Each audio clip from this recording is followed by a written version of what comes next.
Tebak-tebakan, ikan apa yang tidak bisa berenang di dalam air? Ayo, jawabannya ikan goreng. Batfish atau ikan jelek berkisah tentang hilangnya para ikan dan hilangnya para nelayan di lautan setiap 10 tahun sekali, sampai pada akhirnya muncul ahli biologis lautan menyelidiki kasus ini. Penyelidikan berbuat penemuan mayat demi mayat mengerikan, sampai rumor kemunculan putri duyung yang mencari korban dan berencana kawin demi menjadi manusia seutuhnya. Lalu tanpa kebanyakan spoiler di awal, seruput dulu kopi kalian dan selamat menonton.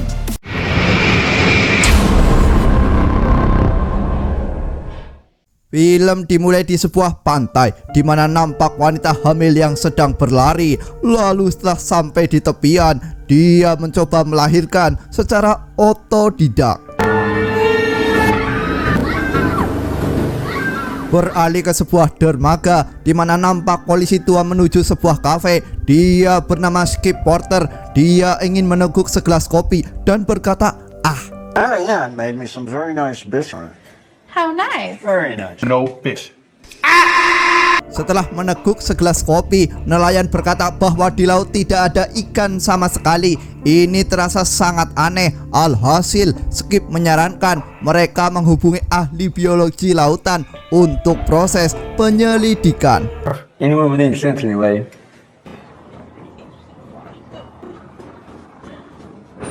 Tak lama setelah itu, Skip mendapat telepon dari Alice bahwa seseorang bernama Bill Morgan butuh bantuan, di mana para awak kapalnya tiba-tiba menghilang padahal cuaca cerah, tidak ada badai. Alright, Alice, I'm on my way. What happened? Sesampainya di dermaga, Skip mencoba menggali informasi sebanyak mungkin pada sosok Bill Morgan, di mana saat Morgan berada di ruang mesin, Morgan mendengar suara teriakan. Namun cepat sekali begitu Morgan kembali, mereka semua sudah menghilang. Skip yang melihat Morgan depresi karena salah satu awak kapal Morgan adalah anaknya, mencoba menenangkan Morgan dengan memberinya sebotol minuman ciu hangat. Detaining you until we could sort this thing out. This ain't right, Skip. If they're out there, the Coast Guard. Beralih ke seorang pemancing tua, di mana bukannya mendapatkan ikan hiu atau ikan paus kesukaannya, dia justru mendapatkan sepotong kaki yang entah milik siapa. Kembali ke sosok Skip, di mana dia melapor kasus hilangnya nelayan kepada pihak kantor pelabuhan, persis seperti 10 tahun yang lalu, di mana tidak ada ikan dan para nelayan hilang di tengah lautan. Green. We never knew they were missing. What, about 10 years ago? Almost exactly. Setelah selesai bercerita, Skip lagi-lagi mendapat telepon untuk menuju sebuah pantai, dan sesampainya di sana terkonfirmasi pemancing menemukan potongan kaki. Lalu agar kasus ini cepat selesai, Skip ingin mendatangkan sosok yang bernama John, ahli biologi lautan. Scene beralih ke sosok John yang sedang sibuk mendampingi pengunjung dalam rangka study tour. Tapi tak lama setelah itu, dia didatangi rekannya bahwa ada seorang polisi dari Harburg ingin berbicara dengan dirinya. It's the sheriff's office in Harvard. You. What does he want? I can take over. Malam harinya, tepatnya di sebuah kafe, nampak wanita tua yang bernama Phyllis. Dia merasa senang ada hiburan di kafe ini. Dia juga senang karena sosok Abby Brand, anaknya, telah pulang kampung. You're sweet. Di sisi lain, Skip yang sudah sampai kantor, dia bertemu lagi dengan Bill. Skip mengabarkan bahwa telah ditemukan potongan kaki dan Bill bisa bebas dengan syarat Bill tidak bercerita pada siapapun sampai kasus ini selesai. Tall tales. Do you understand? Until we figure this thing out. Bill menawarkan bantuan untuk menyelesaikan kasus ini. Namun tak lama setelah itu, Skip mendapatkan kabar dari Alice bahwa sosok John besok akan datang. Okay. Keesokan harinya, tepatnya di dermaga, kembali ditemukan potongan tubuh seseorang. Sementara sosok John ditemani Sandy sebagai supir telah sampai di dermaga. Lantas apa yang bisa John lakukan? Something mean? Biopsy room, you got one? At the coroner's office. So could you give me the coordinates where you pulled this up?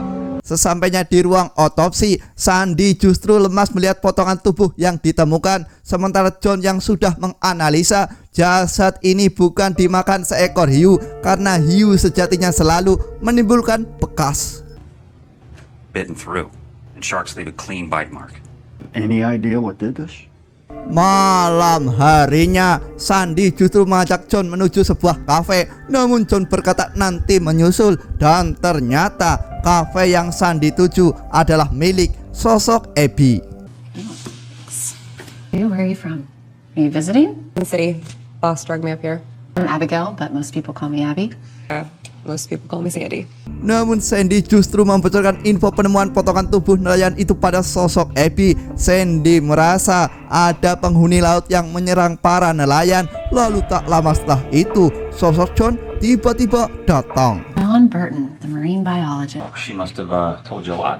Really awful what happened to those guys. Setelah si John memesan segelas ciu, dia menyayangkan sikap Sandy yang menyebarkan info. Padahal kasus ini belum selesai. Ini seperti bola panas yang bisa saja membunuh mereka. Sorry, I fucked up. It's fine. Can I get those chips? Have a nice night. You too. See you back at the hotel. Sandy yang sudah dilanda bad mood memutuskan kembali ke hotel. Lantas Abby bercerita tentang duyung yang tiba-tiba datang menyerang para nelayan.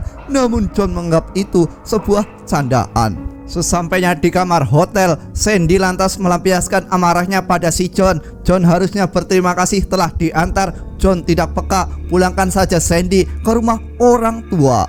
I do it because I care about you, John. You didn't even thank me for driving you up. And I fainted. John mencoba meminta maaf. Memang selama ini dia tidak peka. Terbukti dia sudah 45 tahun menjomblo. John tidak menyadari ketulusan Sandy, dan John berjanji setelah kasus ini selesai, hubungan kita akan membaik. I promise I will be better. Deal? Yeah, deal. Keesokan paginya, John terbangun karena telepon dari sosok Skip. Sementara Sandy izin lari pagi tanpa mengajak si John. Tapi ternyata ada sesosok makhluk aneh yang mengikuti Sandy berlari pagi.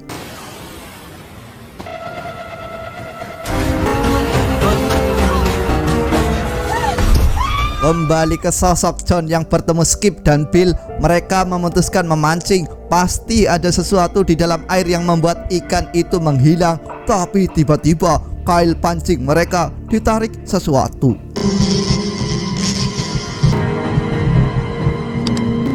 God damn it. Dan ternyata kail pancingnya sudah patah. Bisa dipastikan bukanlah seekor hiu karena ditemukan sirip. Lalu John akan membawa sirip itu untuk dites di lab yang mereka miliki. Don't move. Sandy, take this up to the lab for DNA test. Lantas si John menelpon Sandy untuk membawa sirip itu. Namun tentu saja tidak diangkat. Tapi kita akan dibawa ke tepi pantai, di mana nampak seseorang sendirian di sana. Dia seorang wanita. Lantas siapa wanita ini? Kenapa muncul sendirian di tengah banyaknya kasus nelayan hilang dan wajahnya mirip sosok Abby? John mencoba berjalan menyusur sungai, mungkin menemukan sesuatu. Namun tanpa diduga, orang yang muncul adalah sosok Abby. Abby lantas mengundang John kembali ke kafe, sekedar melepas lelah dengan meminum ciu. Where's Sandy? I don't know. Just thought I'd walk up the river for a little bit and may take you up on that. I hope you did. John yang sudah kembali ke laboratorium menemukan fakta baru bahwa ditemukan sisik di mayat itu. Itu berarti sosok makhluk yang memakan ikan salmon dan manusia adalah makhluk yang sama.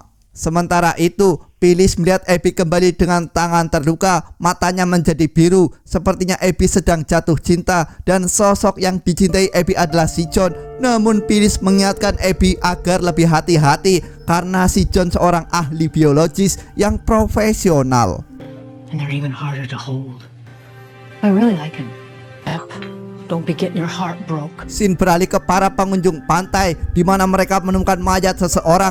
Sementara John masih mencari Sandy. Tapi tak lama setelah itu, ada sesosok misterius yang mengirim potongan koran berisi tragedi laut.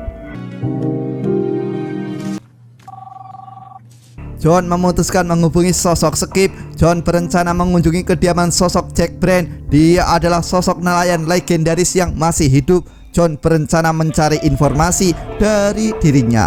Spin a pretty good yarn, that guy. The Bank Tavern is just a couple of blocks away from... Yeah, he owns the place. Tak lama setelah itu, John justru janjian bertemu sosok Jack di kafe di mana dia biasa nongkrong. Namun ketika John menanyakan tentang tragedi nelayan 1978 pada sosok Phyllis, ekspresi mereka terlihat buruk. Lalu John memutuskan menemui Jack secara langsung. Want me to toss it? No. Go on up. It's waiting for you. Jack lalu bercerita bahwa laut ini dikunjungi putri duyung 10 tahun sekali, di mana John dan awak kapal adalah korban pertama. Walaupun sekarang cacat, dia beruntung berhasil selamat. Jack melanjutkan, selama 7 hari setelah putri duyung itu kembali ke daratan, dia harus menemukan pasangan, dan setelah duyung itu kawin dengan pasangannya, maka duyung itu bisa selamanya hidup di daratan. Listen, I appreciate the drinks. And that's a hell of a story you got. I mean, you should write a book. Jack juga mengingatkan si John bahwa sosok yang diinginkan si duyung adalah si John, dan saya curiga bahwa duyung kasmaran itu adalah sosok Abby. Namun John tidak percaya dan menganggap itu cuma karangan. I appreciate the information. Tak lama setelah itu, John mendapatkan telepon dari sosok Skip. Dia mengabarkan bahwa telah ditemukan potongan tubuh yang ternyata adalah milik Sandy. John tentu terpukul karena satu-satunya orang yang dia percaya adalah sosok Sandy. John lantas merasa bahwa kasus ini harusnya ditangani oleh pihak FBI. Dia juga merasa aneh di mana bartender di kafe terdekat selalu bercerita tentang duyung, dan sosok Jack juga bercerita hal yang sama. I'll get the car back to you tomorrow. Setelah pergi dari kantor polisi, John menemui sosok Abby. Lantas Abby bercerita bahwa Jack adalah ayahnya. Lalu manakala segelas ciu akan dihidangkan, Abby memasukkan cairan hijau ke gelas minuman itu. Have your drink and I'll explain everything to you. What'd you put in my drink? God damn it. I can give you things. Let's go. John mulai merasakan efek aneh setelah minum. Lalu Abby mengajak John jalan-jalan di tepi pantai. Dia juga sempat bercerita tentang mengakhiri siklus ini demi memperbaharui keluarga. Tapi setelah itu John jatuh pingsan. Sorry I can't stay with you tonight. Malam harinya, Abby yang dilanda lapar pergi meninggalkan si John. Dia pergi ke kapal sipil, dan Abby yang berubah ke mode putri duyung lantas memakan sipil secukupnya sampai sipil tewas. What the fuck you doing? Keesokan harinya, John terbangun di tepi pantai. John mendapati mobilnya mogok. Lalu tiba-tiba muncul Skip dan Alice. Mereka tidak percaya cerita si John bahwa Abby membuatnya mabuk. Abby mengambil bukti sisik itu, dan sekarang si John ditangkap polisi. Di sisi lain, nampak seseorang muncul di tepian pantai di bebatuan dalam kondisi terluka. Entah siapa orang ini, nampaknya dia adalah korban Abby. Tapi apakah dia berhasil selamat? Di kantor kepolisian, Alice meminta John untuk bersabar menunggu kedatangan Skip. Alice juga mengabarkan telah kembali ditemukan korban, namun entah siapa karena Alice bergegas pergi. Setelah Skip datang, Skip mengabarkan bahwa Bill telah tiada. Dia curiga pada John karena sempat memukul si Bill sebelum tiada. Namun John justru curiga pelakunya adalah Abby. Abby adalah putri duyung. Namun polisi ini cuma bisa tertawa. I know, you think she's a mermaid? Ask her dad. Who's her dad? Jack Brand. John lalu meminta tes nafas untuk membuktikan dia normal. Dia juga meminta HP-nya untuk menyewa seorang pengacara karena John sekarang dalam bahaya. All about bring your food. Betapa bodohnya si John, karena orang pertama yang dia hubungi adalah Abby. Dia meminta Abby berkata jujur pada polisi, padahal harusnya John menelpon orang luar yang bisa dia percaya. Don't be mad at me, John. my hands around your fucking gill neck. I told you it's meant to be. John yang terbukti tidak mabuk dan jejak kaki di kapal Bill bukanlah milik si John membuat sosok Skip membebaskan dirinya. Lalu Skip mengatakan naiklah taksi yang sudah dia siapkan, itu akan mengantar si John ke sebuah halte. Don't you worry, Sheriff. Hey, Bobby Sharp was found. He's alive. Bukannya menuju sebuah halte, John lagi-lagi bodoh. Dia justru menuju rumah sakit di mana Bobby dirawat. Dia adalah nelayan di tepi pantai yang kata Skip berhasil selamat. Oh, well, in that case, it's... Namun manakala John masih mencari info pada Bobby, informasi belumlah lengkap. John justru tertangkap basah oleh perawat. Alhasil John terpaksa pergi dari sana. John yang nampak kebingungan karena tak punya seseorang yang dia percaya. Dia lagi-lagi terkena sial, di mana muncul seorang pria tua menodongkan pistol dan memaksa si John ikut bersamanya. Alangkah terkejutnya si John manakala sosok di balik itu adalah si Jack. Nampaknya mereka adalah keluarga duyung. Jack selama ini dimanfaatkan benihnya saja, kakinya dipotong agar tidak bisa kabur. John adalah korban berikutnya.